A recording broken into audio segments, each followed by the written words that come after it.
લાગે તો તીર, બાકી જય રામપીર. એ તો કમેન્ટ કરી દેજો બધા. કલકત્તાથી મમ્મી માટે બહુ જ બધી ગિફ્ટ્સ આવી ગઈ હતી. પપ્પાના ફ્રેન્ડ લઈને આવ્યા હતા. અને આની સિવાય મારી માટે શું આવ્યું હતું ખબર છે? મીઠાઈ. કારણ કે મીઠાઈ મને બહુ જ ભાવે છે, એમને પણ ખબર છે. મમ્મીને જવાનું છે ફરવા, એટલે મમ્મી સવારમાં નાસ્તા બનાવી રહ્યા હતા અને આ છોટું પણ મમ્મીની હેલ્પ કરી રહ્યો હતો. બાકી આમ તો હકીકતમાં બધું મેં જ બનાવ્યું હતું, ખોટે ખોટે. અચાનકથી પ્લાન બની ગયો કે ચલો જઈએ બધા ભેગા મળીને પીપળી દર્શન કરવા માટે. તો અમે ત્યાં પહોંચી ગયા તો સૌથી પહેલાં પ્રસાદ લઈ લીધો. અને પ્રસાદ તો એટલો મસ્ત હતો ને કે વાત ન પૂછો. ત્યાં જોયું તો મંદિર બહુ સરસ સજાવેલું હતું અને બહુ જ માણસો હતા. અને પછી અમને ખબર પડી કે આજે બાપુની તિથિ હતી. પછી અમે લોકોએ સરસ મજાના દર્શન કરી લીધા અને સાંજે ચાની પ્રસાદી લઈ લીધી. અને હવે ટાઈમ હતો ત્યાં ભજન કીર્તનનો. અને આજે તો બધા લોકો બહારથી આવ્યા હતા સ્પેશિયલ સેવા કરવા માટે થઈને. ખરેખર આ માહોલમાં બેસીને ભજન સાંભળવાની જે મજા હતી ને એકદમ અલગ જ હતી.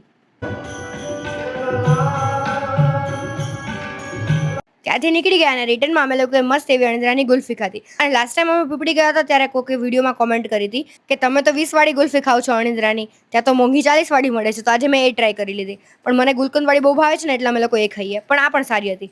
અને ઘરે આવીને તો જુઓ, મારો ભાઈલો મારા માટે છે ને ભૂંગળા બટેકા લઈને આવ્યો હતો. તો રૂમમાં બેસીને એકલા એકલા ખાઈ લીધું. અને આ જુઓ, પપ્પા ઓલવેઝ છોકરીઓને છે ને આમ પ્રિન્સેસ ટ્રીટમેન્ટ જ આપે. મારા પપ્પા છે ને મને તાળી બહુ ભાવે ને, તો મારી માટે લઈને પણ આવ્યા ને ફોલીને પણ આપી દીધી. જુઓ, મળીએ ત્યારે. જય રામાપીર.